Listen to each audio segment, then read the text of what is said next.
വിദ്യാർത്ഥികളുടെ തല്ലുമയ്ക്ക് അറുതിയില്ല. ഇന്നും റോഡിൽ നടന്നത് പൊരിഞ്ഞ തല്ലാണ്. തെരുവ് യുദ്ധത്തിൽ ഗതികേടിലായത് നാട്ടുകാരും വ്യാപാരികളും. കുറ്റിപ്പുറത്ത് ഇന്ന് വിദ്യാർത്ഥികളുടെ ചേരിതിരിഞ്ഞ തെരുവ് യുദ്ധമാണ് നടന്നത്.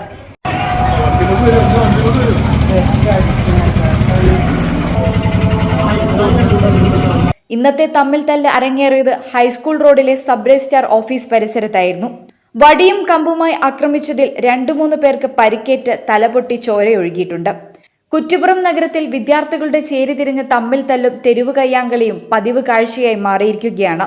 വിദ്യാർത്ഥികൾ കൂട്ടമായി എത്തി സബ് രജിസ്ട്രാർ ഓഫീസ് പരിസരത്തെ ട്രാൻസ്ഫോമറിനും കടകൾക്കും സമീപത്തായി ഏറ്റുമുട്ടുകയായിരുന്നു.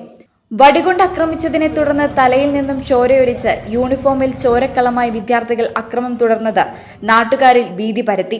നാട്ടുകാരും വ്യാപാരികളും ഇടപെട്ട് വിദ്യാർത്ഥികളെ പിടിച്ചുമാറ്റി ബസ് സ്റ്റാൻഡിലേക്ക് പറഞ്ഞുവിടുകയായിരുന്നു. കുറ്റിപ്പുറം നഗരത്തിൽ വിദ്യാർത്ഥികളുടെ നിത്യവും തുടരുന്ന തെരുവ് യുദ്ധം യാത്രക്കാർക്കും വ്യാപാരികൾക്കും ഭീഷണിയായി മാറിയിരിക്കുകയാണ്. News bureau, Kuttippuram.